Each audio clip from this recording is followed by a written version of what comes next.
Hi family, it's your cousins here at the Hillman Files, back with another video. Another one. If this is your first time on the platform, first off, welcome. Goddamn it, welcome. We hope that you'll love it here and stay connected. Spread the word. Today, we're going to talk about success, lies, and videotape. Or is it sex, lies, and videotape? Actually, it's both. During season 3 of A Different World, we got to see one of the most loved TV moms in the history of TV, Claire Hanks Huxtable, played by the incomparable legendary actress Phylicia Rashad, visit Hillman for the third and final time in an episode titled Success, Lies, and Videotape. The episode premiered in February 1990 and was centered around Claire, a Hillman alum, returning to the campus to videotape the students in an effort to elevate their professional interviewing skills. Hello. Hey, Miss Huxtable, how was your trip? Oh, don't ask. Does anyone here have an antacid? No. I just checked. Mrs. Huxtable, I don't mean to sound negative, but what's the point of this whole thing? The point of this whole thing is that one day you're going to leave Hillman. So I've come to help you hone your interview skills and focus on your goals. But do we have to use that thing? Yes. Oh, Lord. It's a reference tool. One by one, we saw each student go through the process of being videotaped by Claire, which led to some pretty funny and classic moments. All right, Miss Brooks, let's begin. Could we not?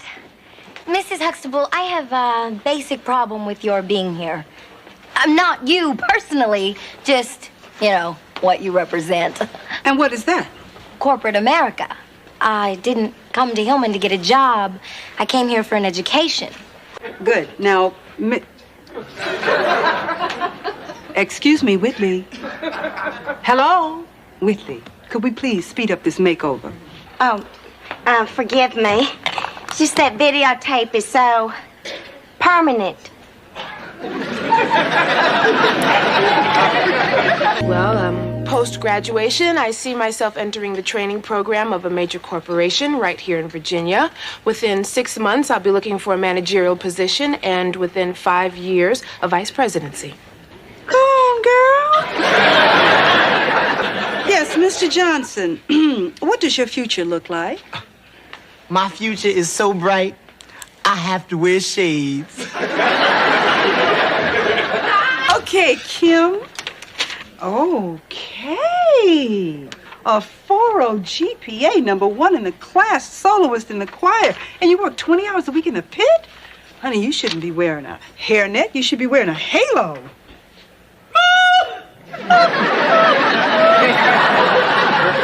Mr. Wayne, what does the future hold for you? Now, Miss Huxtable, come on, call me Dwayne. I've seen you in your pink fuzzy house slippers. For those of us that grew up as preteens and teens in the pre-social media 80s and 90s era, we know that VHS was life, and if your family owned a camcorder, you had it going on. So it made sense to have such an episode like this, right? But there's perhaps a deeper connection and inspiration behind this particular episode.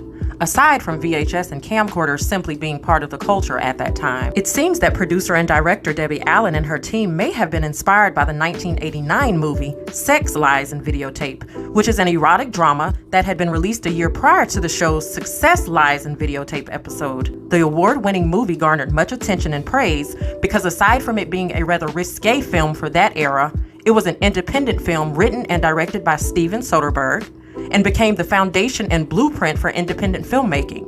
Sex, Lies, and Videotape is said to have helped revolutionize the independent film movement of the 90s. The film stars actors Andie MacDowell, Peter Gallagher, and James Bader.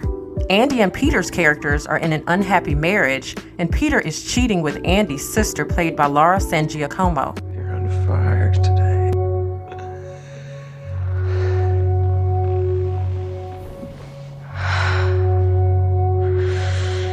Yes. You can go now. James Bader's character is a college friend of the husband.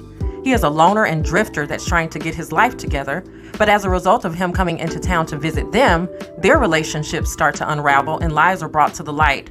All thanks to, you guessed it, a camcorder and VHS tapes. James Bader's character records the sexual experiences of women, and when Andie and Laura's characters make videos of their own with him, that's when things start to unravel. Why do these tapes all have women's names on them? Well, I enjoy interviewing women more than men. It's iced tea. Thanks. I'm sorry. Do you want some lemon? No, this is perfect. This is perfect. So all of these are interviews, huh? Yes. Can we watch one? No, no. Why not? Well, I promised each of the subjects that no one would see the videotapes except for me. What are the interviews about? The interviews are about sex. Sex? What about sex?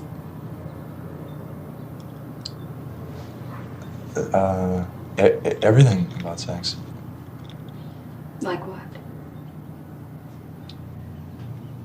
What they've done, what they do, what they want to do but are afraid to ask for, what they wouldn't do even if asked. Anything I can think of. What your eyes?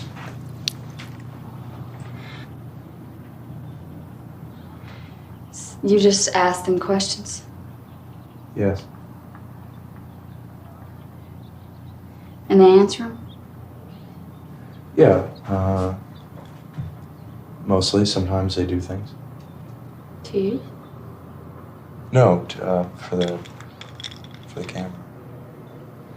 Graham, this is just so... I'm sorry this came up. No, I'm sorry.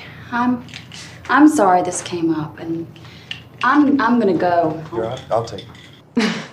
Isn't this how you get off or something?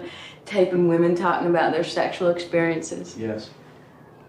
Would anyone else see the tape? Absolutely not. Nobody else sees the tapes except for me. How long will it take? Well, that depends on you. One woman used up only 3 minutes, and another used 3 2-hour tapes. How do we start? The sessions in both the movie and the show seem to turn into therapy sessions for those being recorded, as the videotaping sessions tend to lead to self-revelation. Do you think I'm pretty? Yes.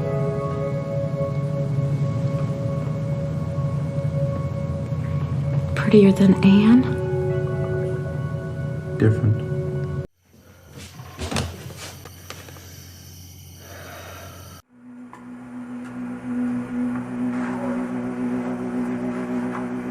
Okay, I'm recording. Have you ever thought about having sex with someone other than your husband? I've thought about it.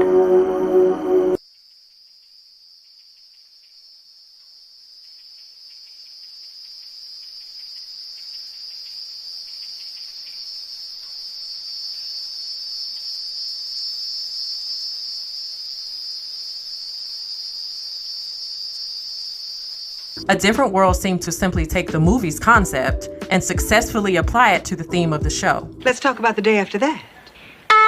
Plan to go into interior decorating or exterior design, general beautification. The possibilities are endless. I see, so in other words, you have no clue. None whatsoever. But, Miss Huxtable, it's not because I haven't given this tons of thought. I even bought that book, Careers, Astrologer to Zookeeper. I couldn't find anything in there I wanted to do. Whitley, you're not the first graduating senior to be uncertain about her future. Jaleesa, you are so together. You didn't need me for this. How is it that you have not managed to rub off on some other people around here? I don't know. Very good, Jaleesa. Very good indeed. Now that thing is off, can I really have all of that, or am I just out of my mind? No, you can really have it all. But the thing is that sometimes you can have it all and then some. I don't think I know what you mean. Well, that child that you're talking about, that child could be triplets, and Sag Harbor could sag. I'm gonna be the first doctor in my family. They're counting on me. Oh, so that's why you're putting all that pressure on yourself. More pressure than 10 parents ever could. Why don't you just relax? Relax. Yeah. How do you do that? Put your hand down. Now take some deep breaths. Yeah, you see? See? Easy, isn't it? Yeah, you should learn to take long walks and breathe like that. And read about 10 books that have absolutely no literary value. And you can be like me. You can marry a man who knows how to rub your feet. They say like father, like son. That's what they say. Oh, yes, of course. Mom gets a little uptight at his style, but what can she do? He is a charmer. My sisters get all upset. And, well, they cry at those reach out and touch someone commercials, though. No, I love my dad, and I want to be like him in a lot of ways, just not every way. You know what I'm saying? Yeah, I think I know what you're saying. Well, anyway, I feel like I'm waiting around, and all the choices I'm making are temporary. Yeah, I mean, that's it. I'm a temp for love. Who is she? Ooh, about the worst person you could think of for me. Not Whitley Gilbert. Touch that. Dwayne, you better buy that house for your parents with a swiftness because there'll be nothing left when she's done shopping. What's wrong with me? I never make the easy choices. Why do I always do that? Because you're deep. Oh, no. No. Please, don't say I'm deep. Say anything but deep, because 1 minute I'll be deep, and the next thing you know, you'll be calling me sweet. Well, you're that, too. No! In 2006, Sex, Lies, and Videotape was added to the United States Library of Congress's National Film Registry, deemed, quote, culturally, historically, or aesthetically significant. Well, that's all for now, family. Until the next time. Guess my job is done. Bye.